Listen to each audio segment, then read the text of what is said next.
Well, Governor Abbott also announcing the establishment of a new committee to develop a comprehensive plan aimed at guiding the state's push to further establish Texas as a major player in the production of microchips or semiconductors, an all-important piece of technology responsible for the rapid development of tech in the modern world. And tonight, KTAB's Noah McKinney spoke with a local appointee of that committee and a few financial and tech experts to better understand how this legislative action will drive economic and workforce growth in the big country and Texas in a big way.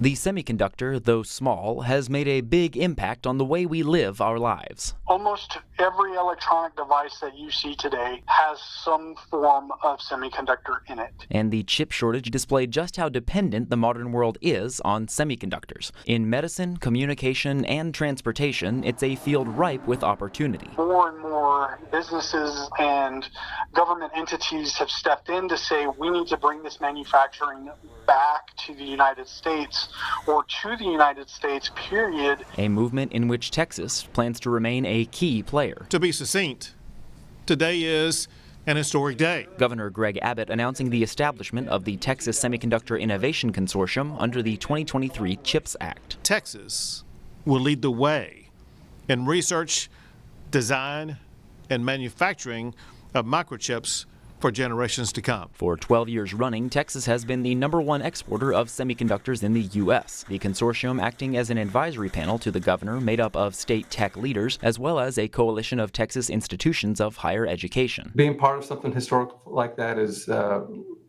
something that I'm really excited about. Jonathan Hoekstra is the Chief Operating Officer for Texas State Technical College, chosen to serve on the consortium, ensuring the institution is providing the education necessary to fill the high-tech jobs being attracted to the state. Just like the auto manufacturers are dependent on this, the semiconductors, those chips, the semiconductor fabricators are dependent on a workforce capacity. Raising the availability of jobs in the state while lessening U.S. dependency on foreign exports, and in turn bolstering state and local economies. It's those suppliers as well as the companies in the semiconductor industry that are potentials for attracting their business to Texas, and most importantly, attracting their business to Abilene. This potential for progress, a moment to be seized, in which many Texans will play a part. It's even historical, and so I'm absolutely excited about being able to participate. For BigCountryHomepage.com, I'm Noah McKinney.